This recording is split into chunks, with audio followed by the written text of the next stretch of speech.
Drama की शुरुआत में हम यहाँ पर कैप्टन यू चैन को देखते हैं एंड साथ ही साथ में उसके ग्रैंडपा को, जो कि यहाँ पर पूरे के पूरे आर्मी के सुपर हेड होते हैं। एंड यहाँ पर वो यू चैन को ब्लाइंड डेट पर जाने के लिए कहते हैं। तो फिर यहाँ पर यू चैन निकल पड़ता है। फिर यहाँ पर यू चैन की टकरार होती है एक लड़की से, जो कि हमारे इस ड्रामा की फीमेल लीड है एंड इसका नाम रैनन होता है। यहाँ पर वो रैनन को देखते ही समझ जाता है कि यही वो लड़की है जिसने ग्रैंडपा की जान बचाई थी। एंड हमें यहाँ पर फ्लैशबैक का सीन बताया जाता है, जहाँ पर एक बार ग्रैंडपा जो है यू चैन से कह रहे थे ब्लाइंड डेट पर जाने के लिए, लेकिन यू चैन ने मना कर दिया। तो ग्रैंडपा यहाँ पर नीचे टहल रहे थे एंड वहाँ पर उनके साथ में कोई नहीं था एंड अचानक से उन्हें हार्ट अटैक आ गया था। तो फिर यहाँ पर रैनन ने ही उसकी जान बचाई थी। एंड यहाँ पर प्रेजेंट में उसके ग्रैंडपा ने भी रैनन के साथ में उसकी ब्लाइंड डेट को फिक्स किया है। तो यहाँ पर रैनन उसे सॉरी बोलकर फटाक से भरकर उस घर के अंदर चली जाती है जहाँ पर ग्रैंडपा होते हैं। एंड ग्रैंडपा ने यहाँ पर उसे ये कहकर बुलाया होता है कि उन्हें हार्ट पेन वापस से हो रहा है, इस वजह से वो बेचारी इतना भाग भाग कर वहाँ तक आई होती है। फिर बाद में यहाँ पर ग्रैंडपा कहते हैं कि टेंशन मत लो, मैं अब ठीक हो चुका हूँ। एंड यहाँ पर वो कहने लगती है कि मैंने आपको पहले कहा था कि इतना जल्दी डिस्चार्ज होने की कोई ज़रूरत ही नहीं थी। फिर बाद में इतने में यहाँ पर यूजन आ जाता है, जहाँ पर ग्रैंडपा यूजन से इंट्रोडक्शन करवाते हैं एंड यहाँ पर वो उन दोनों को शादी करने के लिए कहते हैं। लेकिन यहाँ पर रैनन ग्रैंडपा को एक एग्जाम्पल देती है, कहती है कि मैं यहाँ पर इतनी दूर पढ़ने लिखने के लिए आई थी, अब मैं यहाँ पर एक नर्स बन चुकी हूँ, यहाँ तो मेरा खुद का घर भी नहीं है, तो आप ऐसे लड़के के साथ अपने बेटे की शादी कैसे करवा सकते हैं। यहाँ पर बाद में ग्रैंडपा हंसने लग जाते हैं, कहते हैं कि इस शहर में मुझे कोई नहीं जानता, तुम्हें यहाँ पर जो भी ज़मीन चाहिए, जो भी विला चाहिए, तुम बस मुझे बता दो, वो फिर मैं तुम्हारे नाम कर दूंगा। यहाँ पर बाद में रैनन देखने लगती है यू चैन की ओर एंड यू चैन यहाँ पर ऐसे इशारे करता है कि जैसे ग्रैंडपा मेंटली रिटार्डेड हो चुके हैं। फिर बाद में यहाँ पर वो से पूछने लगती है कि आखिर चल क्या आ रहा है और तुम इसके ग्रैंडसन कैसे हो। तो फिर यू चैन कहता है कि मैं इनका ग्रैंडसन नहीं हूँ, मैं तो यहाँ पर एक नॉर्मल माली का बेटा हूँ एंड यहाँ पर वो मुझे अपने बच्चे जैसा ही मानते हैं, इस वजह से वो मेरी शादी करवाना चाहते हैं। एंड मैं मंथली इतना कुछ अर्न नहीं करता और ये कपड़े ये तो मैंने बस इसके लिए पहने क्योंकि ग्रैंडपा मुझे इन कपड़ों में देखना चाहते थे। यहाँ पर रैनन उसकी बातों पर विश्वास करने लगती है। दूसरा ग्रैंडपा को समझ नहीं आता कि आखिर ये ऐसी ऐसी बातें क्यों कर रहा है, इससे कह रहे ग्रैंडपा की उसको सारी सच्चाई बताए। इतने में यहाँ पर रैनन को हॉस्पिटल से कॉल आ जाता है एंड यहाँ पर पता चलता है कि वोटिंग के अकॉर्डिंग रैनन को हॉस्पिटल की जॉब से निकाल दिया गया है। रैनन यहाँ पर उन्हें कहती तो है कि मैंने बहुत मेहनत की थी, फिर भी ऐसे क्यों, लेकिन यहाँ पर वो कॉल वाली से बता देती है कि तुम्हें तो पता ही है अपॉर्चुनिटी उन्हें मिलती है जो यहाँ पर पहचान वाले होते हैं और यहाँ पर तुम किसी को सब्जेक्ट में जानती भी नहीं हो, तो तुम्हारी सेटिंग हम नहीं लगवा पाए। वह यहाँ पर रैनन नाराज़ हो जाती है। दूसरे यहाँ पर ग्रैंडपा होते हैं जो अपने ग्रैंडसन यूसेन से पूछते हैं कि आखिर तुमने उसे ऐसा झूठ क्यों कहा। तो यहाँ पर वो बताने लगता है कि देखो ये यहाँ पर अकेली रहती है, ये किसी को जानती भी नहीं और इसके अकॉर्डिंग इसके पास ना घर है ना ज़्यादा पैसा है, तो क्या पता वो घर और पैसे को देख के मेरे साथ शादी करने के लिए रेडी हो गई होगी, तो और क्या पता वो मेरे सारे पैसे लेकर भाग जाए। तो ग्रैंडपा कहते हैं खबरदार तुमने ऐसा कुछ कहा, तो वो ऐसी लड़की बिल्कुल भी नहीं है। यूचन कहता है कि ग्रैंडपा आपको पता नहीं है आजकल किस किस तरह की लड़कियां बाहर घूमती है जो ऐसे ही गोल्ड डिगर होती है और लड़कों को ठग लेती है। फिर बाद में यहाँ पर रैनन जो है वो शादी के लिए हाँ कह देती है, जहाँ पर यूचन मन में सोच लगता है कि देखा मुझे तो लगा ही था कि ये गोल्ड डिगर है करके, लेकिन मैं इससे शादी बिल्कुल नहीं करने वाला हूँ। यहाँ पर ग्रैंडपा बड़े खुश हो जाते हैं और उन दोनों को कहते हैं मैरिज रजिस्ट्रेशन जाने और अपना मैरिज सर्टिफिकेट बनाने के लिए। और यहाँ पर रैनन ने उसके साथ शादी करने के लिए इसके लिए हाँ कहा रहता है कि वो उसके घर पर रहेगी, क्योंकि अब वो बेचारी हॉस्पिटल में रहा करती थी उसके डोम रूम में, लेकिन अब जब उसकी जॉब चली गई है तो वो हॉस्पिटल में कैसे रह सकती है। फिर बाद में यहाँ पर नेक्स्ट डे वो लोग अपना रजिस्ट्रेशन करवा कर आ जाते हैं, जहाँ पर उन्हें उनका सर्टिफिकेट भी मिल जाता है और उसे यकीन नहीं हो रहा होता, सिर्फ एक घर पर रहने के लिए उसे ये सब करना पड़ रहा है। इतने में यहाँ पर ग्रैंडपा आता है जो उन्हें देखकर बड़े खुश हो जाता है। फिर बाद में यहाँ पर रैनन से कह रहे होते हैं कि अगर ये तुम्हें ज़रा सा भी तंग करे या परेशान करे तो तुरंत आकर मुझे बता देना। और यहाँ पर पीछे से कान लगाकर यूचन उनकी बातों को सुनने की कोशिश कर रहा था। फिर बाद में यहाँ पर ग्रैंडपा चले जाते हैं, जहाँ पर वो उसे कहने लगता है कि देखो तुम मुझसे ज़्यादा एक्सपेक्टेशन मत रखना, क्योंकि मेरी सैलरी ही 3000 है, मैं मालिक का बेटा हूँ और मैं एज ए सिक्योरिटी गार्ड काम करता हूँ। रैनन कहती कोई बात नहीं और मुझे भी तुमसे कुछ झूठ नहीं कहना। मैंने तुम्हारे साथ शादी इसके लिए की क्योंकि मेरी शादीशुदा नहीं हूँ एंड यहाँ पर उस वजह से मुझे हॉस्पिटल की जॉब से निकाल दिया जा रहा था, तो मुझे अर्जेंसी में यहाँ पर जॉब करना ही था, इस वजह से। फिर बाद में यहाँ पर वो उसे $10,000 का एक बिल चेक भी देती है, कहती है कि तुम इसे अपने अकाउंट में डिपॉजिट करवा सकते हो, ये हम दोनों के लिए है। एंड ये बात देखकर और सुनकर यूचन सोच में पड़ जाता है कि क्या पता उसने यहाँ पर रैंडन को मिसजज किया हो तो। लेकिन इतने में यहाँ पर उसका असिस्टेंट आता है जो कि उसे कमांडो कर बुलाता है एंड यहाँ पर वो फटाक से बाद में उसे हक करने लगता है, लेकिन वो उसे असल में हक नहीं कर रहा था, वो यहाँ पर उसके फेस को छुपा रहा था ताकि कोई भी लोग उसकी वाइफ के फेस को ना देख पाए, क्योंकि अगर ऐसा होता तो फिर यहाँ पर वो लोग उसकी वाइफ पर अटैक करने की कोशिश करते। यहाँ पर रैनन को लगता है कि वो उसे हक कर रहा है। फिर बाद में यहाँ पर वो उसे माफ़ी मांगती है, वहाँ से चली जाती है। दूर से यहाँ पर वो अपने असिस्टेंट जी के साथ होता है। जी यहाँ पर उसे कुछ मिशंस के बारे में बता रहा था। यहाँ पर वो कहने लगता है कि छुट्टियों में भी हमें यहाँ पर सीक्रेट मिशन को करना पड़ रहा है, लेकिन यहाँ पर यूचन कहता है कि देखो हमारे देश की सेवा के लिए हमें इतना तो करना ही होगा। फिर बाद में यहाँ पर हमारी रैंडन होती है रिसेप्शन एरिया में, तो फिर सभी के सभी नर्स आपस में बात कर रही होती है कि आज कमांडर गू यहाँ पर इंस्पेक्शन के लिए आने वाले हैं। तुम्हें पता भी है कि वो कितने ज़्यादा मस्कुलर मैन है और हैंडसम मैन भी है। फिर यहाँ पर वो लोग उसकी वाहवाही करने लग जाते हैं। रैनन यहाँ पर कमांडर गू का पूरा नाम पूछती है, लेकिन इतने में यहाँ पर उसे कॉल आ जाता है मैनेजर का, जो कि उसे ऊपर कैबिन में बुला रही थी। तो फिर यहाँ पर वह चली जाती है एंड जैसे ही वो कैबिन की ओर जाने लगती है, पीछे से हम यहाँ पर कमांडर गू यूचैन को देखते हैं, लेकिन यहाँ पर वो अपनी वाइफ को नहीं देख पाता। फिर जैसे यहाँ पर रैनन उस रूम के अंदर जाती है, वहाँ पर वो मिया को देखती है एंड इस लुक से समझ आता है कि उन दोनों के बीच में चीज़ें अच्छी खासी बनती नहीं है। यहाँ पर मिया कहने लगती है कि हाँ, हम दोनों तो एक दूसरे को पहले से ही जानते हैं, हम कॉलेज में तो साथ रहा करते थे। यहाँ पर हमें मैनेजर की लुक से समझ भी आ रहा था कि यहाँ पर मैनेजर मिया को ट्रांसफ़र करने वाली है और तो यहाँ से वो रैनन को कहीं और लोकल एरिया में ट्रांसफ़र करने वाली है। यहाँ पर वो रैनन की फाइल को मांगती है और उसे डस्टबिन में फेंक देती है। रैनन कहते कि अरे प्लीज़ ऐसा मत करो, आप लोगों के टर्म्स एंड कंडीशंस के अकॉर्डिंग मैंने एक घर भी ढूंढ लिया रहने के लिए और अब मैं शादीशुदा भी हूँ। यहाँ पर ये बात सुनते मिया उसके बाद हंसने लगती है, कहती है कि तुम किसके साथ शादी करी हो और कौन है वो बदनसीब जो तुम्हारे साथ शादी करने के लिए रेडी भी हो गया है। तुम्हें पता भी है कि बहुत जल्दी मेरी भी शादी होने वाली है। फिर यहाँ पर बाद में बताने लगती है कि कमांडर गू को मैंने ही बचाया था और वो चाहते हैं कि मैं उनके ग्रैंडसन के साथ में शादी करूँ और मैं उन्हें ना भी तो नहीं कह पा रही हूँ। मैनेजर यहाँ पर शॉक हो जाती है, कहती कि तुम ही लड़की हो जिसने यहाँ पर उसे ग्रैंडपा को बचाया था। तो यहाँ पर मियाँ कहते कि हाँ, उन्होंने मुझे अपनी फ़ोटो भी दी थी और चलो वैसे भी बहुत जल्दी हम दोनों की शादी होने वाली है। यहाँ पर रैनन वो फ़ोटो को देख लेती है और यहाँ पर वो कहने लगती है कि तुम जिसे ग्रैंडपा समझ रही हो वो तो वो है ही नहीं, आखिर तुम इतना झूठ झूठ कैसे बोल सकती हो और तुमने इस इंसान को नहीं बचाया है। यहाँ पर मियाँ उसे खड़ी होकर बड़े से टॉर्चर वे में कहने लगती है कि तुम कह रहे हो कि मैंने जान नहीं बचाई, तो इसका मतलब क्या है कि तुमने उनकी जान बचाई है। रैनन कहती कि हाँ सही कहा, मैंने इस ग्रैंडपा की जान बचाई है, यानी कोई कमांडर वमांडर नहीं है, ये एक नॉर्मल से जनरेटर है। तो फिर यहाँ पर मैनेजर बोलने लगती है कि तुम्हें तो कुछ पता ही नहीं है कि वो कौन है, उनकी real identity as a commander ही है। जब तुम्हें कुछ पता नहीं है तो तुम इतना साफ साफ झूठ क्यों बोल रही हो, बेहतर होगा तुम सच्चाई को कबूल कर लो। रैनन कहते कि अगर दम है तो फिर जाकर सीसीटीवी फुटेज को चेक कर लो, उसमें सब कुछ कैप्चर हो गया होगा। लेकिन यहाँ पर मैनेजर और मियाँ उनमें से कोई भी यहाँ पर उसकी बात सुनने के लिए रेडी नहीं था। यहाँ तक कि मैनेजर उसकी फाइल को लेती है और फेंक देती है हवा में। एंड यहाँ पर रैनन को याद आती है बात अपनी मम्मा की, जहाँ पर उसकी मॉम की एक आखिरी विश थी कि रैनन उसी हॉस्पिटल में एज ए नर्स काम करे और लोगों की जान बचाए। फिर यहाँ पर रैनन को गुस्सा आ जाता है। फिर बाद में हम यहाँ पर यूचैन को देखते जो कि जनरल डायरेक्टर के साथ में था एंड यहाँ पर बाजू वाले रूम में झगड़ा हो रहा था। तो फिर यहाँ पर उन्हें सारी की सारी आवाज़ सुनाई दे रही थी। यहाँ पर यूचैन को गुस्सा आ जाता है कि आखिर वो कौन है जो मेरी वाइफ बनने का नाटक कर रहा है। तो फिर वो तीनों की दोनों ये देखने के लिए चल पड़ते हैं। और यहाँ पर दूसरे मियाँ और मैनेजर जो है वो दोनों के दोनों मिलकर रैनन पर टूट पड़ती है। रैनन यहाँ पर उन्हें भी सुना देती है। मैनेजर कहते हैं कि जितनी बड़बड़ करनी है कर लो, लेकिन मेरे कैबिन के बाहर जाकर कहो। एंड यहाँ पर रैनन कह देती है कि मैं अपर हेड में जाकर तुम्हारी कंप्लेन करूंगी। फिर बाद में यहाँ पर वो अपने सारे के सारे जो डॉक्यूमेंट्स है वो उठाने लग जाती है। एंड यहाँ पर मियाँ रैनन को धीरे से कहती है कि तुम्हें पता है मेरा भाई मिस्टर गू के अंडर ही काम करता है, तो फिर तुम कितनी भी सच बोल लो आखिर तुम्हारा सच कभी बाहर आने ही नहीं वाला है। एंड यहाँ पर रैनन को समझ आता है कि मियाँ तो यहाँ पर साफ साफ झूठ बोल रही है।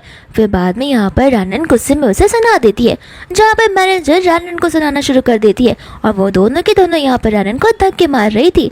लेकिन इतने में यहाँ पर मिस्टर गु यानी कि यूचन आ जाता है, जो कि रानन को पकड़ लेता है। यहाँ पर सभी लोग उसे ही मिस्टर गु समझ रहे होते, हालांकि वो मिस्टर गु यूचन तो होता ही है, लेकिन यहाँ पर अपनी वाइफ के सामने वो नाटक कर रहा था, तो वो कहने लगता है कि मैं मिस्टर गु नहीं हूँ, मिस्टर गु तो ये है। यहाँ पर जी अपने मन में सोचने लग जाता है कि ये मुझे कमांडर अचानक से क्यों बना रहा है। फिर बाद में यहाँ पर जी कहने लगता है कि आखिर यहाँ पर चल क्या रहा है। तो मैनेजर यहाँ पे बताने लगती है कि ये लड़की बड़ी चालाक है और बड़ी चिंत इंसान है। यहाँ पर ये कह रही है कि इसने ग्रैंडपा की जान बचाई थी, यानी कि आप ही ग्रैंडपा की, लेकिन यहाँ पर हमें पता है कि मिया ने उसकी जान बचाई थी। फिर बाद में यहाँ पर यूचन कहने लगता है कि आखिर तुम्हारे पास प्रूफ क्या है। मैनेजर यहाँ पर यूचन पर चिल्लाने लगती है कि तुम जैसे असिस्टेंट यहाँ पर बीच में बातें क्यों कर रहे हो। एंड यहाँ पर जी उस पर चिल्ला देता है कि तुम्हारी हिम्मत कैसे हुई इसकी तरह से बात करने की। एंड वो ऐसा इसलिए करता है क्योंकि वो उसका कमांडर होता है और अपने कमांडर को रिस्पेक्ट करना ही सबसे इम्पोर्टेंट चीज़ होती है। यहाँ पर रानन भी सोचती है कि आखिर मिस्टर गु यहाँ पर मेरे हस्बैंड को क्यों प्रोटेक्ट कर रहे हैं। फिर बाद में जी कहने लग जाता है कि वो मेरा असिस्टेंट है और मुझे उस पर पूरा भरोसा है, वो जो कहेगा सच ही कहेगा, तुम यहाँ पर उसे उल्टे मुंह बात नहीं कर सकती। बाद में यहाँ पर मिया जो है वो फोटो दिखाना शुरू कर देती है और दर्जी यहाँ पर उस फोटो को ले लेता है। एंड वो तो ग्रैंडपा ही होता है। एंड वो डर के मारे यहाँ पर यूचन को वो फोटो दे देता है, कहता है कि मेरा असिस्टेंट तुम्हें ये सब एक्सप्लेन करेगा। यहाँ पर यूचन कहने लग जाता है कि ये कोई आर्मी के लीडर वीडर नहीं है, ये तो एक नॉर्मल सा जनरेटर है और वो मेरे ग्रैंडपा है, तुमने किसी और इंसान को गलत समझ लिया है। यहाँ पर मियाँ मन में सोचने लग जाती है कि शायद से मैंने गलती से कोई और फोटो ही चुरा ली है। फिर बाद में यहाँ पर वो उन दोनों पर गुस्सा करने लगता है कि तुम यहाँ पर अपनी कलीग को ही बुली करिए, तुम्हें शर्म नहीं आती। और यहाँ पर वो जी को आगे भेजता है, जहाँ पर जी एज अ कमांडर उन्हें बड़ी बड़ी डांट लगाता है एंड कहता है कि तुम दोनों को तो यहाँ पर रहने का हक भी नहीं है। फिर वो दोनों के दोनों यहाँ पर माफ़ी मांगने लगती है एंड जी यहाँ पर रनन की तारीफ करते हुए कहता है कि तुम हॉस्पिटल में रहने के लायक हो और ये दोनों बिल्कुल नहीं, इन्हें तो मैं अच्छे से सबक सिखा कर रहूँगा। एंड यहाँ पर इनडायरेक्टली उसका हस्बैंड उसे बड़ी अच्छे से हेल्प कर देता है। फिर बाद में यहाँ से वो लोग बाहर जाने लगते हैं। रानन यहाँ पर यूचन से पूछती है कि आखिर कमांडर को तुम्हें लेके इतने प्रोटेक्टिव क्यों थे एंड तुम यहाँ पर उनके अंदर कैसे काम करते हो, तुम तो नॉर्मल से सिक्योरिटी गार्ड हो ना। यहाँ पर यूचन कहने लग जाता है वो एक्चुअली मैं जिस जगह का सिक्योरिटी गार्ड हूँ ना, तो वो जो कंपनी है उनकी फैमिली ओन करती है एंड यहाँ पर मेरे स्किल्स को देखकर वो चाहते हैं कि मैं उनके अंडर थोड़ा बहुत काम कर लूँ, बस इस वजह से। फिर बाद में यहाँ पर रानन से पूछने लगती है कि क्या मैं तुम्हारे घर रह सकती हूँ। यहाँ पर मिस्टर गु शॉक हो जाता है क्योंकि अगर रानन उसके साथ उसी के घर पर रहेगी तो फिर मिस्टर गु का सारा भांडा फूट सकता है एंड यहाँ पर यूचन नहीं रहेगा और उसे उसकी आइडेंटिटी का पता चल जाएगा। तो फिर यहाँ पर वो उसे कहने लगता है कि देखो फिलहाल तो मेरा घर बहुत मैसी है, लेकिन मैं जाकर उसे क्लीन अप कर दूंगा, फिर मैं शाम को खुद ब खुद तुम्हें लेने के लिए आ जाऊंगा। इतना बोलकर वो वहाँ से चला जाता है, जहाँ पर रैंडन को यूचन का बिहेवियर बड़ा अच्छा लगता है। उसे लगता है कि कितना पोलाइट, हम्बल और काइंड इंसान है। फिर बाद में यहाँ पर यूचन चला जाता है ग्रैंडपा के पास में, जहाँ पर ग्रैंडपा उसे बड़ा सुना रहे होते हैं। कहते हैं कि इस पूरी कंट्री में मेरा एक रेपुटेशन है जो कि तुमने पान में मिला दिया है एंड यहाँ पर तुमने मुझे जनरेटर का पोस्ट दिया है और खुद को सिक्योरिटी गार्ड का। तुम्हें समझ भी आ रहा है कि तुम कितना बड़ा झूठ बोल रहे हो। मुझे यहाँ पर रैनन को सारी बातें बतानी होगी। एंड यहाँ पर जैसे ही वो फ़ोन को लेता है, यूजन उनका फ़ोन वापस रख देता है। कहता है कि देखिए ग्रैंडपा, मैंने अभी उससे शादी की है एंड शादी के पहले उसने मुझे कहा था कि वो मेरे घर पर रहेगी, तो क्या पता ये विला देखकर वो ऑब्सेस हो गई हो। एक बार मैं उसको जान लूँ, परख लूँ और उसके बाद में हम उसे सच्चाई बता सकते हैं। ग्रैंडपा कहते कि तब तक कहाँ सड़कों पर रहोगे क्या। यूजन कहते कि आप टेंशन मत लीजिए, मैं उसकी कुछ अरेंजमेंट्स कर लूँगा। फिर बाद में यहाँ पर वो अपने असिस्टेंट को कॉल लगाता है, जहाँ पर वो उसे घर बुक करने के लिए कहता है। असिस्टेंट कहता है कि ठीक है, वो विला खाली पड़ा है, मैं उसे क्लीनिंग करवा देता हूँ। यहाँ पर वो उसे चिल्ला कर कहता है, बोलता है कि मुझे एक नॉर्मल सा घर चाहिए 80 स्क्वायर फीट का, उससे ज़्यादा नहीं। एंड हाँ, एक सस्ती बुस्ती सी कार भी खरीद लेना। फिर बाद में यहाँ पर रैनन को लेकर उसके घर पर आ जाता है। रैनन यहाँ पर इस बिल्डिंग को देखकर सोच पड़ जाती है, कहती है कि तो नई बिल्डिंग है एंड यहाँ पर जो घर है वो कुछ ज़्यादा एक्सपेंसिव है। तुम पक्का सिक्योरिटी गार्ड का ही काम करते हो ना, क्योंकि उसकी सैलरी में यहाँ पर घर खरीदना बहुत मुश्किल काम है। घर खरीदना तो छोड़ो, हम उसे रेंट आउट भी नहीं कर सकते। फिर बाद में यहाँ पर वो सोचे पड़ जाता है। रैनन कहती है घर तक तो ठीक था, और ये कार, इतनी लग्जरियस कार तुम्हारे पास कहाँ से आई। फिर बाद में यहाँ पर उसे एक आइडिया आता है। तो फिर यूजन कहने लगता है कि मैंने कहा था ना कमांडर गु को हमारी शादी के बारे में पता है, तो फिर यहाँ पर ये घर उन्होंने मुझे ऐसे गिफ्ट दिया है और ये कार तो मैंने रेंट पर ली है और इस कार के लिए मुझे उन्हें धीरे धीरे पे करना पड़ेगा। ऐसे भी ये उनकी सेकेंड हैंड कार है जो कि वो चलाते नहीं है, इस वजह से उन्होंने मुझे दे दिया। एंड मनी मन यहाँ पर वो जी क्यों गालियाँ दे रहा होता है कि इसे मैंने कहा था एकदम गरीबों जैसे चीज करने के लिए, लेकिन ये इंसान तो पूरा उल्टा ही कर बैठा। फिर बाद में यहाँ पर वो लोग ऊपर की ओर चले जाते हैं। यूचन यहाँ पर रानन को देखकर मन में सोच रहा था कि ये यहाँ पर एक्टिंग कर रही है या फिर ये सच में इतनी पागल है जो मेरी बात इतनी आसानी से मान रही है। हालांकि मुझे लगता है कि मेरी वाइफ के साथ मुझे ऐसा ट्रीटमेंट नहीं करना चाहिए, लेकिन क्या पता ये आगे जाकर कोई ठग निकली तो।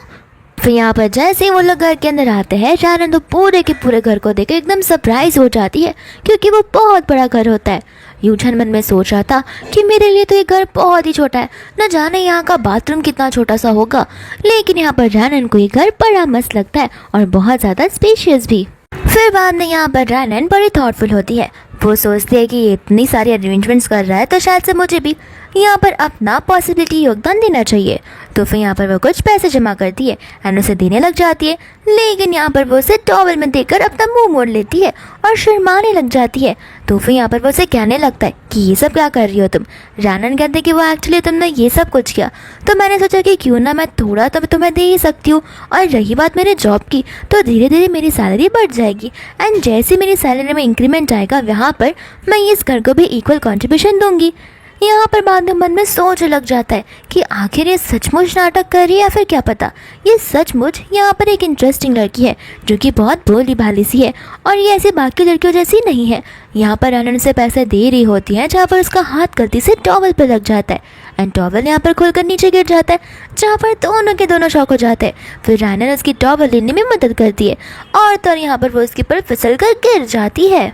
यहाँ पर यूचन उसे उठने के लिए कहता है। रानन को कुछ समझ नहीं आता, फिर उसे याद आता है कि वो तो उसके ऊपर लेटी हुई है, तो वो फटाक से उठकर वहाँ से माफ़ी मांगने लगती है और अपनी आंखें बंद कर कहती है कि मैंने सचमुच कुछ भी नहीं देखा है। दूसरे यहाँ पर यूचन उठकर फटाक से भाग जाता है एंड रानन यहाँ पर बहुत ज़्यादा एम्बैरेसिंग फील करने लगती है।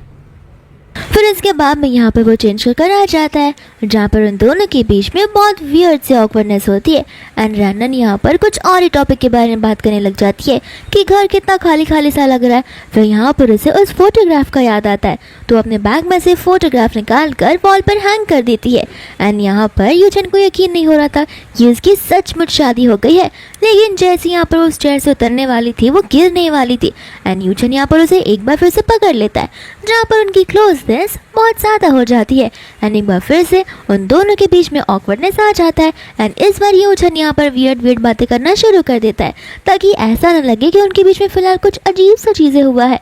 यहाँ पर वो वेदर की बातें करता है। फिर रानन कहते हैं कि माफ़ करना मुझे मेरे जॉब पर जाना है। यूचन कहता है कि तुम सुबह और रात दोनों टाइम नर्स का जॉब करती हो। रानन कहते कि नहीं ये तो मेरा पार्ट टाइम जॉब है एंड यहाँ पर वो उसे अपने पार्ट टाइम जॉब पर ले चलती है जहाँ पर वो चिकन सेल किया करती है।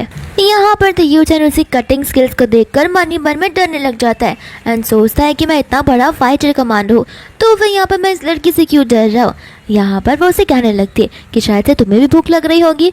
यूचन यहाँ पर उसे पूछता है कि तुम यहाँ पर ये चिकन इतने कम प्राइस में क्यों सेल करती हो, तुम प्राइस को बढ़ा भी सकती हो। लेकिन रानन कहते कि नहीं यहाँ के एरिया वाले लोग ज़्यादा अर्निंग नहीं कर पाते, तो फिर अगर मैंने प्राइस इंक्रीज कर दी तो वो लोग यहाँ पर कैसे कुछ खा ही नहीं पाएंगे और ऐसे भी उनका पेट भरे यही मेरी ख्वाहिश है। फिर बाद में यहाँ पर वो उसे अपना डिश खिलवाती है जहाँ पर यूचन को उसका टेस्ट बड़ा अच्छा लगता है। रानन यहाँ पर उसके हाथों को नोटिस करती है जहाँ पर उसका कपड़ा थोड़ा सा फट गया था, तो फिर यहाँ पर वो निडल और थ्रेड लेने के लिए चली जाती है एंड आती यहाँ पर वो उसे सिलने लगती है और उसे अच्छे से ठीक कर देती है।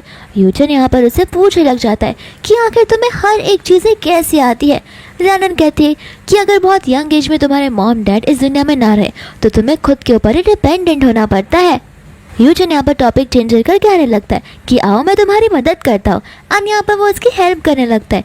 इतने में यहाँ पर एक लग्जरियस की कार में से मिया आ जाती है एंड कहती कि अरे वाह एक नर्स यहाँ पर ये सारी जॉब कर रही है। यूचन ने यहाँ पर मास्क पहना हुआ था। रानन यहाँ पर उसे साफ साफ कह देती है कि देखो नर्स वाली जॉब के बाद मैं कुछ भी करूँ मेरी लाइफ में वो मेरा पर्सनल मैटर है, तुम यहाँ पर कुछ काम से आई हो तो वो काम कर जाओ। तो फिर मियाँ कहते कि हाँ मुझे तो यहाँ पर चिकन खाने का मन करा तो मैं तो तुम्हारी कस्टमर हुई तो याद रखना तुम मुझे अच्छे से ट्रीट करो। फिर यहाँ पर वो उसे डिश दे देती है जहाँ पर मियाँ बिना उसे खाए फेंक देती है कहती है कि कितना गंदा बनाया तुमने ये, इस वजह से इसे तुम इतने कम प्राइस में बेच रही हो। यहाँ पर यूचन कहने लगता है कि नहीं, ये गंदा तो बिल्कुल भी नहीं है, ये तो प्रॉपर टेस्ट कर रहा है। मियाँ कहते कि हाँ, लगता है कि तुम उसकी हस्बैंड हो, इस वजह से यहाँ पर तुम उसकी साइड ले रहे हो। तुम्हें पता नहीं है कि मेरा भाई कौन है। मेरा भाई कमांडर गू के असिस्टेंस में काम करता है, तो तुम्हें पता ही होगा कि उसका रेपुटेशन कितना बड़ा होगा। फिर भी हम यहाँ पर आकर खा रहे हैं। यहाँ पर यूचन अपना मास्क उतार देता है, जहाँ पर उसका भाई कमांडर गू को देखकर शॉक हो जाता है और यहाँ पर बाद में वो उसे नील डाउन करके माफ़ी मांगने लगता है। यहाँ पर यूचन को गुस्सा आता है। वो कहता है कि अगर तुम्हें इतनी ही माफ़ी मांगनी है तो जाकर जिस चिकन को फेंका है उसे खाने लग जाओ। एंड यहाँ पर उसका भाई उस चिकन को खाने लग जाता है।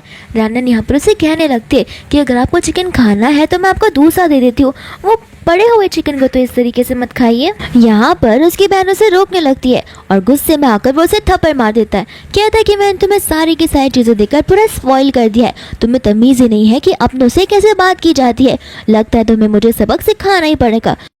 फिर यहाँ पर वो माफ़ी के तौर पे ढेर सारे पैसों का बंडल निकालता है एंड उन्हें देने लग जाता है, जहाँ पर रैनन भी शॉक हो जाती है कि आखिर उसने ये सब क्यों किया। फिर बाद में यहाँ पर रैनन को कॉल आ जाता है उसकी मम्मा का, यानी कि उसकी स्टेप मदर का, जो कि उसे घर बुला रही होती है। एंड यहाँ पर न जाने वो कैसे उसकी न्यू वाले घर में पहुँच गई थी। साथ साथ यहाँ पर रैनन का स्टेप ब्रदर भी होता है। यहाँ पर वो लोग तो पूरे के पूरे घर को देखकर बहुत ज़्यादा शौक से हो जाते हैं, क्योंकि आज तक उन्होंने ऐसी महंगी चीज़ कभी देखी नहीं होती है। यहाँ पर उसकी मम्मा कहने लगती है कि तुम तो बड़ी चालाक निकली, तभी मैं सोचूं कि तुम घर छोड़कर कहाँ रह रही थी, वो भी अकेली और इतना टाइम से। रैनन कहती है कि घर मेरा नहीं है, मेरे हस्बैंड का है। उसकी स्टेप मदर कहने लगती है कि इतनी जल्दी शादी भी कर ली बिना अपनी मम्मा को बताए। रैनन यहाँ पर उसे अपनी लाइन क्रॉस करने से मना करती है, तो फिर उसकी मम्मी जाकर चुपचाप बैठ जाती है एंड यहाँ पर वो उसे पैसे मांगने लगती है, लेकिन रैनन यहाँ पर कुछ भी देने से मना कर देती है। तो फिर यहाँ पर आसपास कई सारी लग्जरियस चीज़ें रखी हुई थी एंड उनकी मम्मी उसे उठाकर बैग में रखने जा रही थी। रैनन कहती है कि प्लीज़ इन सबको छूइए मत, ये सब कुछ मेरे हस्बैंड का है। यहाँ पर उसकी स्टेप मदर को बड़ा गुस्सा आ जाता है, तो फिर वो रैनन का बैग ले लेती है एंड उसके अंदर जितने पैसे होते हैं वो निकाल कर लेने लगती है। रैनन उनसे बहुत मना करती है कि उसने बहुत मेहनत से वो सब कमाया है, तो उसकी स्टेप मॉम बोलने लगती है हाँ तो मेहनत से कमाया तो इसमें मैं क्या करूँ, ऐसे भी ये सारे पैसे मैं तुम्हारे डैड के इलाज के लिए यूज़ करने वाली हूँ, और उस बुढ़ी ने तो इतना लोन ले लिया है कि हम लोन चुकाते चुकाते ही मर जाएंगे। यहाँ पर यूचन उसकी बातों को सुन रहा होता है एंड वो आंटी रैनन से कह रही थी कि तुम्हारी शादी हो चुकी है ना, तो जाओ जाकर अपने हस्बैंड से हमें पैसे देने के लिए कहो। रैनन यहाँ पर ऐसा करने से साफ मना कर देती है एंड यूचन यहाँ पर रैनन को अंदर बुला लेता है एंड यहाँ पर यूचन उसे कार्ड देने लगता है, ये कहते हुए कि इसके अंदर 1 लाख है, यहाँ पर तुम ये अपने डैड के लिए यूज़ कर सकती हो।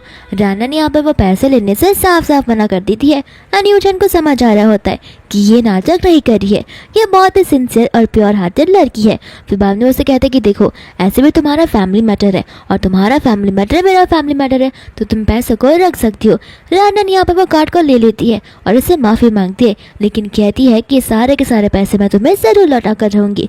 फिर बाद में वो मम्मा को कार्ड देने लग जाती है एंड कहती है कि याद रखना इसमें से एक भी पैसे गैम्बलिंग में नहीं जाने चाहिए, सब के सब मेरे फादर के इलाज के लिए जाने चाहिए। तो फिर यहाँ से वो लोग उसे थैंक यू बोलते वहाँ से चले जाते।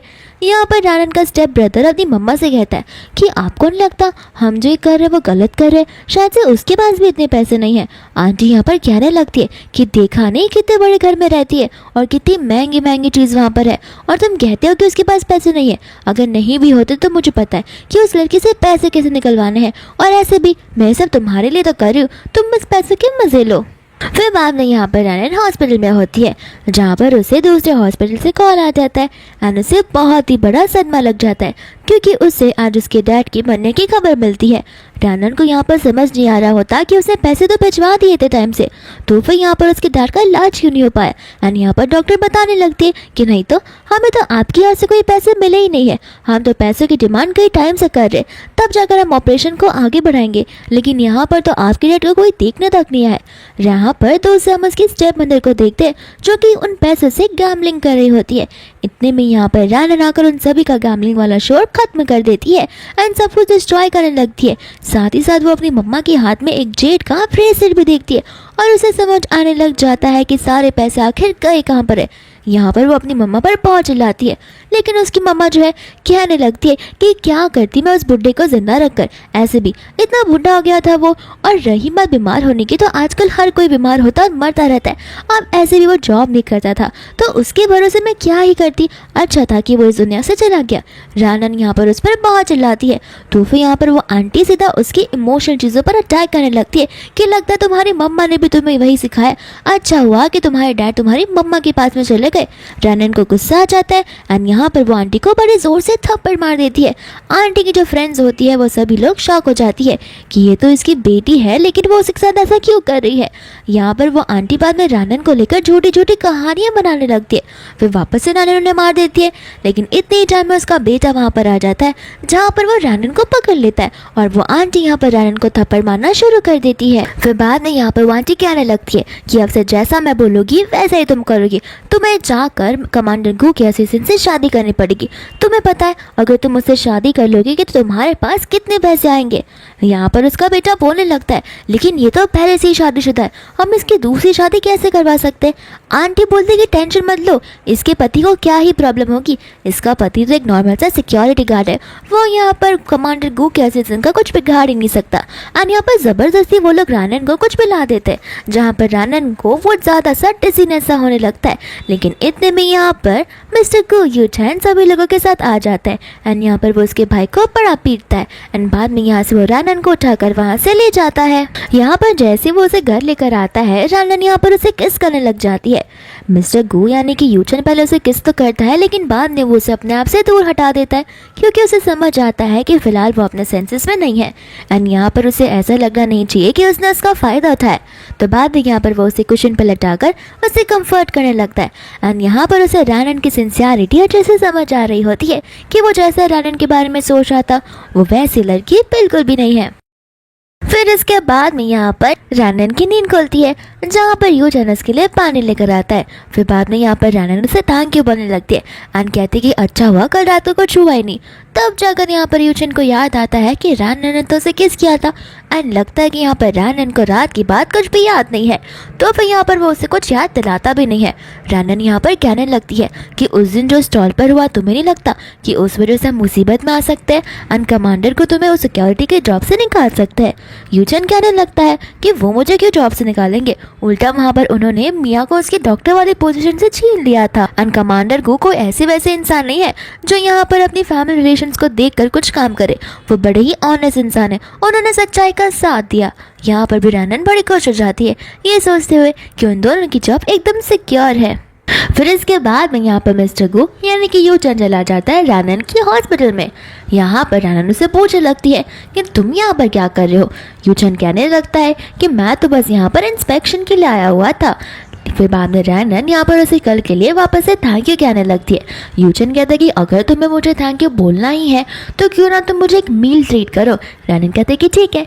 यूचन कहता है कि हाँ मैं यहाँ पर डिसाइड करूँगा कि हमें जाना कहाँ है। रानन कहते हैं कि ठीक है मैं डिसाइड करूँगी कि हमें पहनना कहाँ है एंड यहाँ पर वो दोनों कपड़े पहनकर आ जाते हैं एक रेस्टोरेंट में, लेकिन वो लोग कोई नॉर्मल से कपड़े नहीं बल्कि स्कूल यूनिफॉर्म पहनकर आए होते हैं। रानन यहाँ पर रेस्टोरेंट देखकर शॉक हो जाती है, कहते कि तुम्हें पता भी है ये कितना एक्सपेंसिव रेस्टोरेंट है। यहाँ पर यूचन को समझ नहीं आता कि आखिर वो रानन को क्या कहे। रानन कहते कि हमें यहाँ से जाकर कहीं और जाना चाहिए, लेकिन यूचन कहते कि देखो ऐसे भी ये जो रेस्टोरेंट है वो तो मिस्टर गू ओन करते हैं, तो फिर यहाँ पर अगर मैं डाइन इन करूँगा तो मुझे डिस्काउंट मिलेगा। रानन कहते कि ऐसी बात है तो हम फिर यहाँ पर जा सकते हैं एंड यहाँ पर बाद में वो लोग अंदर चले जाते हैं। दोस्तों यहाँ पर रानन सारा का सारा मेन्यू का प्राइस देकर शॉक हो जाती है, लेकिन यूचन उसे डिस्काउंट वाली बात याद दिलाता है तो रानन वापस से खुश हो जाती है। दूसरा यहाँ पर उस रेस्टोरेंट का जो मैनेजर होता है वो मिस्टर गू को देख लेता है एंड यहाँ पर वो एक लड़की को भी देखता है यानी कि रानन को, तो फटाक से मिस्टर गू यानी कि यूचन की मम्मा को कॉल कर कर बता देता है कि आपका बेटा किसी लड़की के साथ डेट पर आया है और ये जिंदगी में पहली बार हो रहा है और मैं इसके लिए बहुत खुश हूँ, आप चाहो तो आकर अपनी आंखों से देख भी सकती हो। फिर बाद में यहाँ पर यूचन उसके लिए गिफ्ट लेकर आया होता है। रानन यहाँ पर वो गिफ्ट लेने से एक्सेप्ट नहीं करती यूशन कहता है कि देखो प्लीज़ इसे ले लो, मैं यहाँ पर अपनी सेविंग से तुम्हारे लिए ये सब लेकर आया हूँ। रैनन को और गुस्सा आ जाता है। वो कहते हैं कि तुम्हें समझ भी आता है कि सेविंग्स किसके लिए रहती है। सेविंग्स इसलिए रहती है ताकि हम हमारे अर्जेंट टाइम में उसे यूज़ कर पाए, ना कि ऐसे लाविश से गिफ्ट खरीदने के लिए। यूशन कहता है कि देखो अर्जेंट टाइम आएगा तो देखा जाएगा, लेकिन फिलहाल मेरी लाइफ में प्रीशियस अगर कोई इंसान है तो वो तुम हो, और मैं तुम्हें खुश करने के लिए कुछ भी कर सकता हूँ। एंड यहाँ पर बाब ने वो उसे एक ब्रेसलेट दे देता है। रैनन यहाँ पर ब्रेसलेट को देखकर समझ जाती है कि वो कितना एक्सपेंसिव होगा, लेकिन यूशन उसे कहता है कि तुम इसका भाव मत देखो, मेरे मन के भाव देखो। दूसरे हम यहाँ पर थोड़ी सी एक ओल्ड लेडी को देखते हैं जो कि यहाँ पर उन दोनों को देख रही होती है, एंड वो कोई और नहीं बल्कि यूशन की मम्मा थी। फिर यहाँ पर वो बड़ी खुश हो जाती है कि फाइनली मेरा बेटा लड़कियों के साथ घूम रहा है, वरना मुझे तो लगा था कि उसे लड़की ही पसंद है। फिर बाद में यहाँ पर उनका खाना आ जाता है, जहाँ पर रैनन जो है एज अ गुड वाइफ सबसे पहला बाइट निकाल कर उसे खिलाने वाली थी। यूशन यहाँ पर उसे देख ही जा रहा था, तो रैनन को लग रहा था कि शायद से वो गलत काम कर रही है, तो वो वापस से फोक को पीछे ले लेती है, लेकिन यूशन उसका हाथ पकड़कर खुद ब खुद उसे खा लेता है। फिर बाद में यहाँ पर वो अपनी मम्मा को नोटिस करता है, जहाँ पर वो डर सा जाता है, एंड यहाँ पर रेस्टरूम का बहाना बनाकर वो अपनी मम्मा से मिलने चला जाता है एंड पूछता है कि आप यहाँ पर क्या कर रही हो।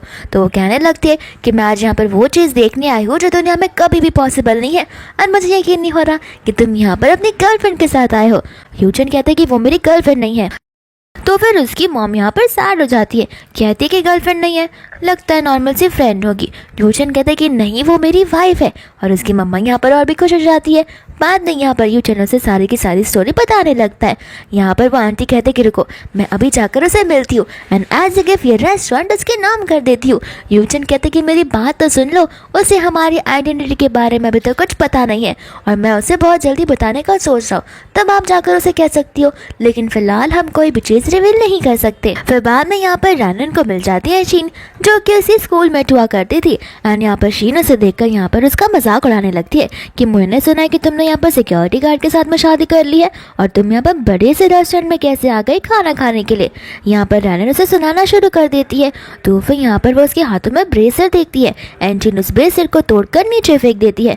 रैनन को बड़ा गुस्सा आ जाता है, तो फिर वो शीन को सुनाने लगती है, कहती है कि ये रियल था, लेकिन शीन के अकॉर्डिंग वो ब्रेसलेट फेक होता है। तो फिर यहाँ पर वो अपने हस्बैंड की मदद लेने लगती है, जहाँ पर उसका हस्बैंड जो है यहाँ पर बेचारी रैनन को सुनाना शुरू कर देता है, एंड इतने में वो उसके ऊपर हाथ भी उठाने वाला था, लेकिन फटाक से यहाँ पर यूशन आकर उसे पंच मार देता है। कहता है कि तुम्हारी हिम्मत कैसे हुई मेरे वाइफ के साथ इतनी बदतमीजी से बात करने की। यहाँ पर उसका हस्बैंड यूशन से डर नहीं रहा होता है, क्योंकि उसे लग रहा था कि ये तो मामूली सा सिक्योरिटी गार्ड है। फिर बाद में यहाँ पर वो उन्हें कहने लगता है कि इस ब्रेसलेट को तोड़ने के लिए तुम्हें कंपेंसेशन पे करना ही होगा। तो फिर यहाँ पर वो लोग कहने लगते हैं कि हम ये सब नहीं करने वाले, तुम्हें तो हम अभी बताते हैं। फिर यहाँ पर उसका हस्बैंड जो है कॉल कर कर head of the police officer को वहाँ पर बुला देता है। उसे लग रहा होता है कि वो उसकी साइड लेगा, लेकिन पुलिस ऑफिसर जैसे ही आता है यहाँ पर वो मिस्टर गू को पहचान लेता है, एंड बाद में यहाँ पर वो उसे सैल्यूट करना चाहता तो है, लेकिन यूशन उसे इशारे करता है। फिर बाद में यहाँ पर वो लोग उस ब्रेसलेट को देखकर बोलने लगते हैं। यूशन कहते हैं कि सर अगर आप चाहो तो फिर इस ब्रेसलेट के पीछे एक बारकोड है, कॉल कर कर पता लगा सकते हो कि ये रियल है या फिर फेक है। एंड पुलिस ऑफिसर ठीक वैसा ही करते हैं, एंड यहाँ पर वो ब्रेसलेट रियल निकलता है, जो कि मिस्टर गू के नाम पर खरीदा गया है। रैनन यहाँ पर मिस्टर गू के नाम पर खरीदा गया है सुनकर थोड़ी सी शॉक हो जाती है।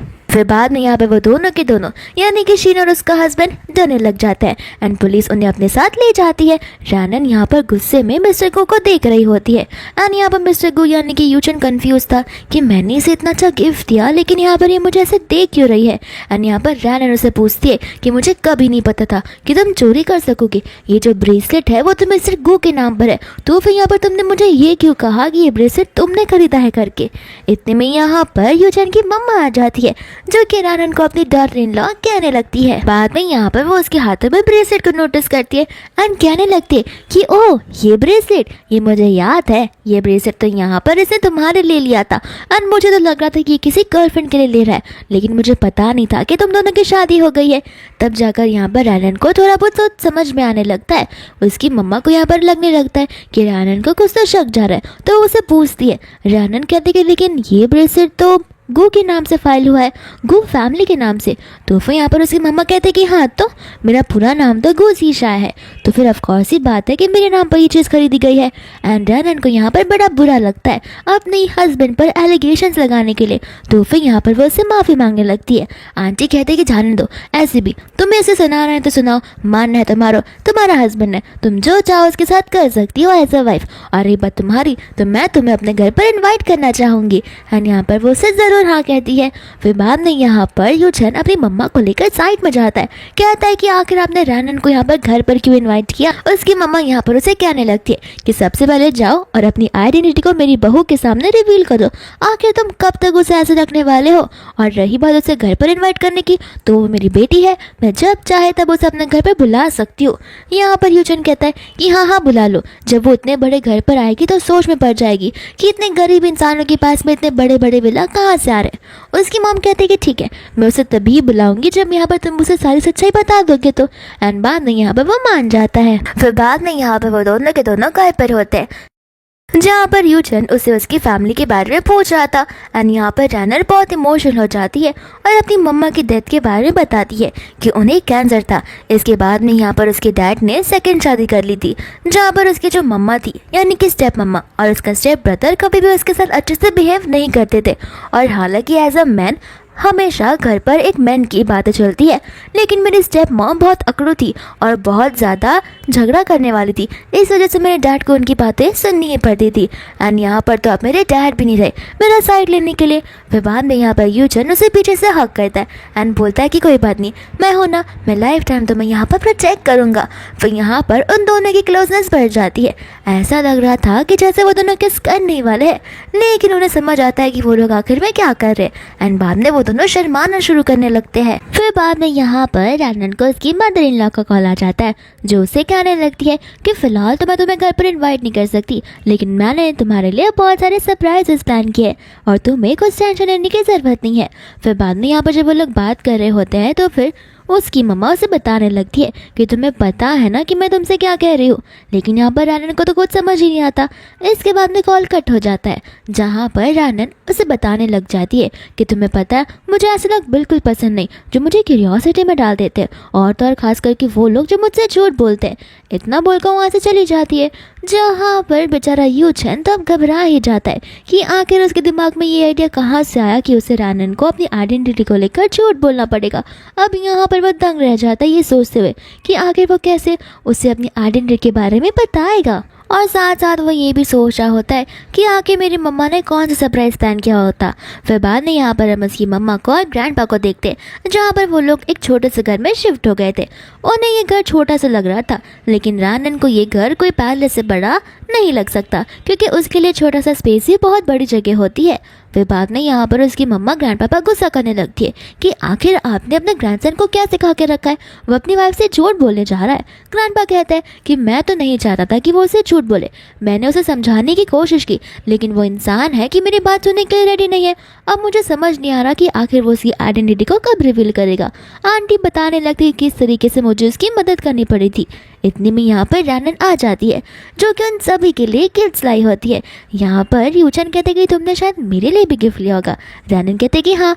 फिर बाद में यहाँ पर सबसे पहले वो ग्रैंडपा को उनका गिफ्ट देती है, जो कि एक विंटर वाला हैट होता है। यहाँ पर ग्रैंडपा पूछने लगते हैं कि आखिर यही क्यों। यहाँ पर रानन बताने लगती है कि अभी विंटर्स बहुत ज़्यादा आ रहे हैं और ठंडियाँ बढ़ती जा रही है, तो आपके जो ईयर्स है वो सेंसिटिव है, इसलिए मैंने यहाँ पर आपके लिए लाया है ताकि आप इसे हमेशा पहने और हवा आपके कान के अंदर ना जाए, ताकि आपकी तबीयत ख़राब ना हो। फिर बाद में यहाँ पर वो उसकी मम्मा को स्कार्फ देती है। उसकी मम्मा वो स्कार्फ देखकर बड़ी खुश हो जाती है, क्योंकि वो रानन ने खुद ब खुद अपने हाथों से बनाया होता है। यहाँ पर वो खुशी के मारे बोलने लग जाती है कि मैं कितनी भी लग्जरियस स्टोर में जाकर शॉपिंग करूँ, लेकिन ये स्कार्फ मुझे नहीं मिलने वाला। रानन यहाँ पर कंफ्यूज हो जाती है। फिर बाद में यहाँ पर यूचन कहता है कि लग्जरियस स्टोर से मेरी मम्मा का मतलब है कि वो ओल्ड लेडीज़ का स्टोर, जहाँ पे वो बेचारियाँ खुद के हाथों से ये सब बनाती है, तो मेरी मम्मा उन्हीं से ये सारी चीज़ें खरीदती है। बाद में यहाँ पर वो उससे अपना गिफ्ट मांगता है, जहाँ पर रैनन उसके लिए ग्लव्स लेकर आई थी। हालांकि उसे एक्सपेक्टेड नहीं था कि वो उसे ग्लव्स देगी, लेकिन इसके पीछे का मीनिंग बहुत बड़ा होता है। रैनन ने यहाँ पर यूचन को ग्लव्स इसके लिए दिए थे ताकि यूचन ठंडी के टाइम पे उसके हाथ का रखना हो जाए, क्योंकि वो एज ए सिक्योरिटी गार्ड जो वर्क करता है तो उसे उसके हाथ को प्रोटेक्ट रखना बहुत ज़रूरी है। फिर बाद में यहाँ पर वो लोग लंच करने के लिए बैठ जाते हैं एंड उसकी मम्मा कहते हैं कि स्पेशली मैंने ये सारी चीज़ें तुम्हारे लिए प्रिपेयर की है। ये बात सुनकर न जाने क्यों ग्रैंडपा और यूचन घबरा जाते हैं। ग्रैंडपा कहते कि बहू क्या तुमने ये सब बनाया? आंटी कहती कि हाँ मैंने ही ये सब बनाया, मैं चाहती थी कि बहुत टाइम से मैंने कुछ बनाया नहीं है, तुम कुछ ना कुछ मैं स्पेशल बनाओ, इस वजह से मैंने ये सारी चीज़ें आप सभी लोगों के लिए बनाई है। फिर यूचन यहाँ पर ग्रैंडपा को सबसे पहली बाइट लेने के लिए कहता है। ग्रैंडपा कहते कि अरे तुम उसके बेटे हो, सबसे पहले तुम खा। एंड यूचन बाइट लेते ही यहाँ पर अजीब सा फेस बनाता है क्योंकि उस खाने में ढेर सारा नमक होता है एंड उसे पता होता है कि उसकी मम्मा की कुकिंग स्किल्स अच्छी नहीं है। फिर बाद में रैनन यहाँ पर उसे खाती है, जहाँ पर रैनन को वो पसंद नहीं आता, लेकिन वो खाली अच्छा बनने के लिए कहने लगते कि मम्मा आपने तो बड़ा अच्छा खाना बनाया है। फिर बाद में ग्रैंडपा वो खाने को खाते और उनका मुंह ही बिगड़ जाता है। तो फिर यहाँ पर वो वाइन की बोतल लेकर आ जाते हैं, लेकिन रैनन उन्हें पीने से साफ साफ मना कर देती है क्योंकि वो उनकी हेल्थ के लिए फिलहाल अच्छा नहीं है। यूचन कहते कि लगता है तुम भी ड्रिंक नहीं करती हो। रैनन कहते कि चैलेंज मत लगाओ मुझसे, मैं बहुत ज़्यादा ड्रिंक कर सकती हूँ। एंड यहाँ पर वो पूरी की पूरी बोतल को खाली कर देती है। फिर यहाँ पर वो अपने सेंसेस में नहीं होती तो यूचन उसे लेकर बेडरूम में चला जाता है, जहाँ पर वो उसके गालों पर मल्टीपल किसेस कर रही थी।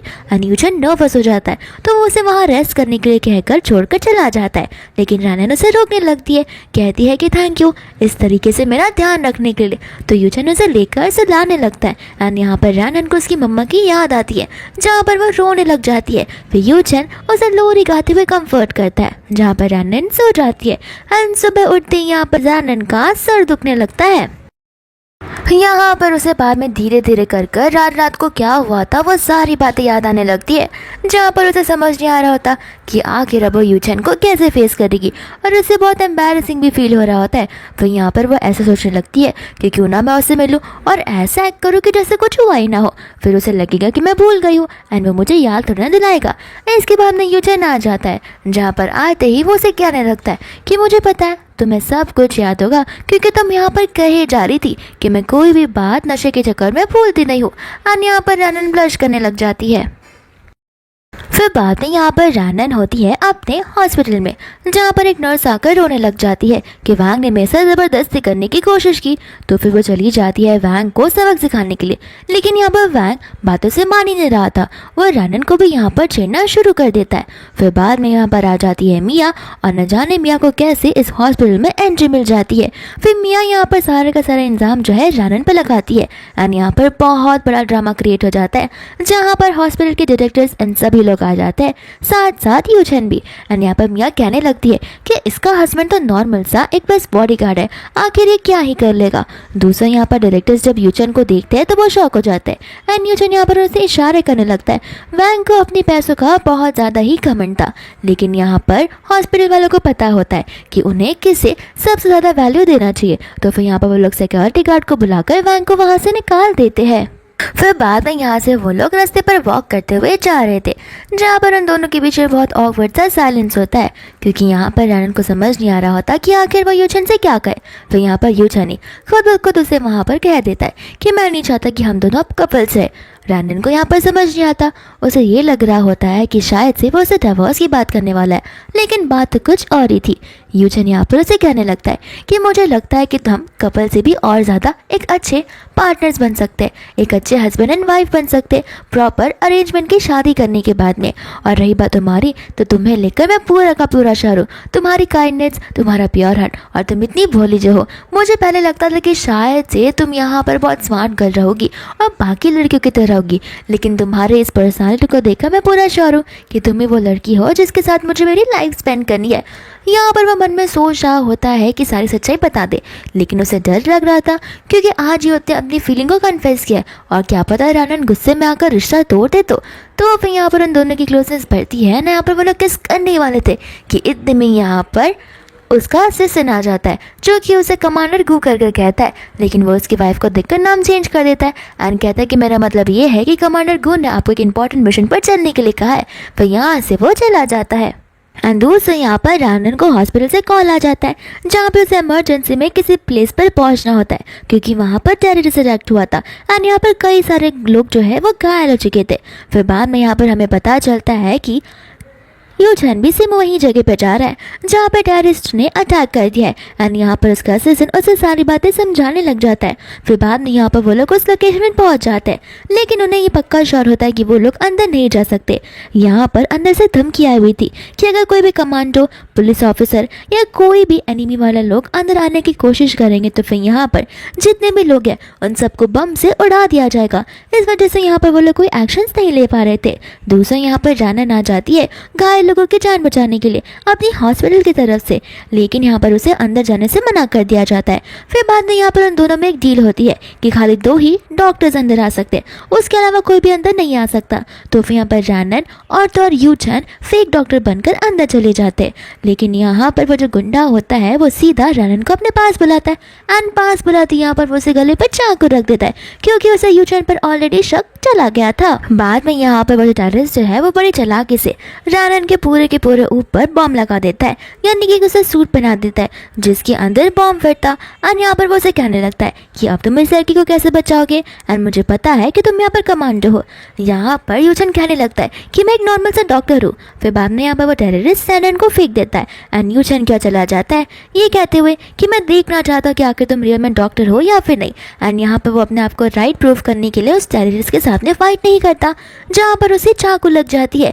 एंड तब यहाँ पर रानन भाग कर उसके पास आती है एंड तभी यहाँ पर उस टेररिस्ट को वो मार गिरा देता है। फिर बाद में यहाँ पर यूचन उसके ऊपर से वो कोट लेकर खुद ले लेता है एंड यहाँ पर अपने फीलिंग्स को कन्फेस कर देता है एंड बोलता है कि याद है ना घर पर जब तुम अपनी फैमिली की स्टोरी बता रही थी तब मैंने तुम्हें कहा था कि मैं तुम्हें प्रोटेक्ट करके रहूँगा।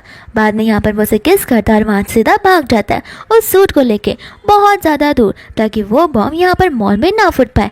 एंड रानन यहाँ पर रोती रह जाती है और उसे पास की हर एक बात याद आने लग जाती है जहाँ पर उन्होंने हर एक समय एक दूसरे के साथ में बिताया होता है।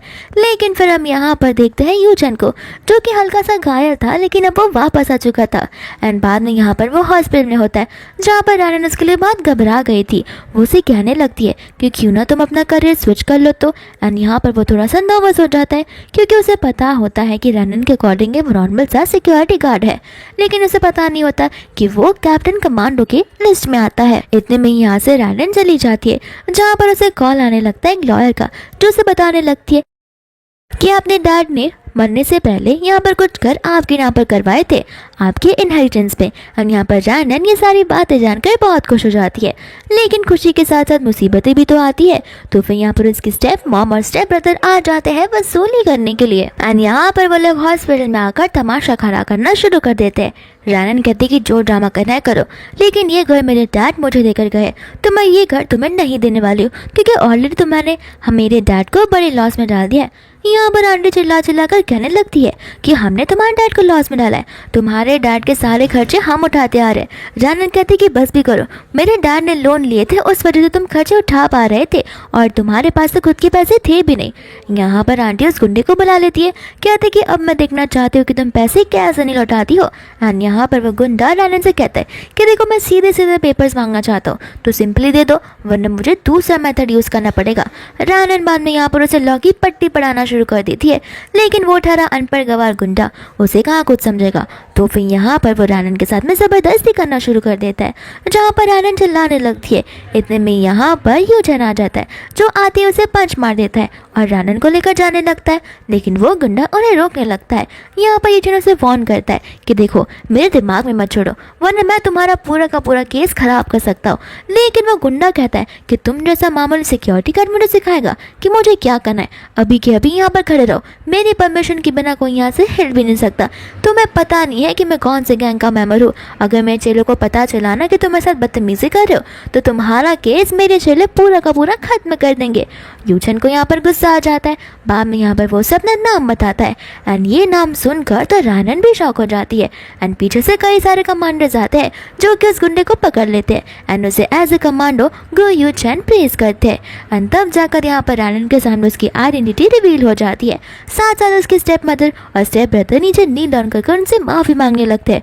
बाद में यहाँ पर से वो लोग उन्हें लेकर चले जाते हैं जहाँ पर यूचन रानन से बात करना चाहता है लेकिन रानन खुद ब खुद उससे दूर हट जाती है। फिर बाद में यहाँ पर वो लोग गए पर होते हैं जहाँ पर रानन यूचन से रूठ कर बैठी हुई थी। यूचन कहते कि मैं मानता हूँ कि मैंने तुमसे झूठ बोला लेकिन मैं अपनी आइडेंटिटी तुम्हें बता नहीं वाला था, मुझे सच मुझे माफ़ कर दो। रानन को यहाँ पर गुस्सा आने लग जाता है। वो उसे कहने लगती है कि हम लोग दिन रात एक दूसरे के साथ रहा करते थे लेकिन तुम्हारी एक्टिंग इतनी अच्छी थी कि मुझे कभी कुछ पता ही नहीं चला और तुम यही समझ रहोगे ना कि मैं कितनी भोली या फिर मैं कितनी ज़्यादा बुद्धू हूँ, जहाँ पर मुझे तुम्हारे इस बोले हुए झूठ का पता तक नहीं चल पा रहा था। वो इसके लिए क्योंकि मैं तुम पर ट्रस्ट करती थी लेकिन वो ट्रस्ट आज तुमने मेरा ब्रेक कर दिया है। यूचन उससे बहुत माफ़ी मांगता है लेकिन रानन कहते कि अब नहीं, अब मैं ऐसे झूठे इंसान के साथ नहीं रह सकती और मैंने भी तुम्हें उस दिन कहा था कि मुझे झूठ बोलने वाले लोग मेरी लाइफ में बिल्कुल नहीं पसंद। उसके बाद भी तुम्हारे पास इतने मौके थे लेकिन फिर भी तुमने सच्चाई का सामना करना नहीं चाहा एंड गुस्से में यहाँ से वो चली जाती है हमेशा हमेशा के लिए उसे छोड़कर। एंड यहाँ पर वह एकदम देवदास की तरह ज़मीन पर लेटा हुआ रहता है जहाँ पर उसे ग्रैंडपा आकर उस पर चिल्लाते हैं एंड हंसते भी है कि मैंने पहले से ही कहा था कि सच्चाई बता दो लेकिन नहीं, तुम्हें यहाँ पर उस बेचारे की लॉयल्टी को टेस्ट करना था। मैं शुरुआत से कह रहा था कि वो ऐसी लड़की नहीं है जैसा तुम सोच लेकिन देखो अभी भी देरी नहीं हुई है, वो खाली घर छोड़कर गई है। तुम चाहो तो उसे एक बार फिर से मना भी सकते हो। तुमने उसे झूठ कहा है लेकिन तुम्हारा और उसका इमोशनल कनेक्शन एकदम सच है, वो तुम उसे बिलीव करवाओ। दोस्तों यहाँ से रानन जा रही होती है तो कई सारे लोग आते हैं जो कि उसे रोजेस देने लगते हैं एंड कहते हैं कि प्लीज़ उसे माफ़ कर दो। फिर वो पीछे मुड़ कर देखती है जहाँ पर यूचन होता है और यहाँ पर यूचन उसके लिए फ्लावर का बुके लेकर आया था लेकिन रानन यहाँ पर उसके लिए रुकती नहीं है, वो आगे जाने लगती है। बट फिर बाद में यहाँ पर यूचन उसके लिए आगे बढ़ता है जहाँ पर एक कार से उसकी टक्कर हो जाती है एंड वो वहीं पर बेहोश हो जाता है। फिर रानन यहाँ पर उसे बहुत सॉरी बोलती है कि मैं तुम्हारी बात मान लूँगी, प्लीज़ उठ जाओ, मैं तुम्हारे साथ रहूँगी कि मैं वादा करती हूँ, मैं तुम्हें छोड़कर कभी नहीं जाऊँगी। लेकिन यहाँ पर यूचन अपनी आखिरी सांसें ले रहा होता है। फिर बाद में यहाँ पर हम एक वेडिंग सीन को देखते हैं जो कि बिल्कुल उसके सपनों जैसा होता है जहाँ पर रानन और यूचन एक दूसरे के साथ में शादी कर रहे होते हैं एंड यहाँ पर दोनों एक दूसरे का साथ 7 जन्मों तक देने का वादा करते हैं। फिर एक दूसरे को रिंग पहनाते हैं और किस भी करते हैं।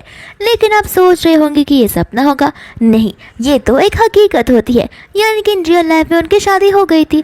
लेकिन जब वो अपनी आखिरी सांसें ले रहा था तो फिर ये शादी कैसे पॉसिबल है। तो हम चलते हैं थोड़ा फ्लैशबैक में जहाँ पर रानन उसे मनाई जा रही थी कि तुम उठ जाओगे तो मैं तुम्हारा हमेशा साथ दूंगी, क्योंकि वो बेचारी बहुत डर गई थी और उसे रिग्रेट हो रहा था अपने इस डिसीजन पर जहाँ पर वो उसे छोड़कर जा रही थी। एंड तब जाकर यहाँ पर यूचन उठता है। रानन को गुस्सा आ जाता है लेकिन यूचन उसे समझाता है कि मुझे पता है कि तुम मुझसे इमोशनली कनेक्टेड हो और तुम मुझसे उतना ही प्यार करती हो और मैं वादा करता हूँ कि इन फ्यूचर में तो मैं तुमसे कभी झूठ नहीं बोलूँगा। एंड बाद में यहाँ पर वो दोनों किस करने लगते हैं एंड तब हमें समझ आता है कि आखिर ये वेडिंग देखकर कैसे पहुँचे और ये वेडिंग एक रियल वेडिंग होती है। फिर इसी के साथ ये मूवी यहीं पर खत्म हो जाती है।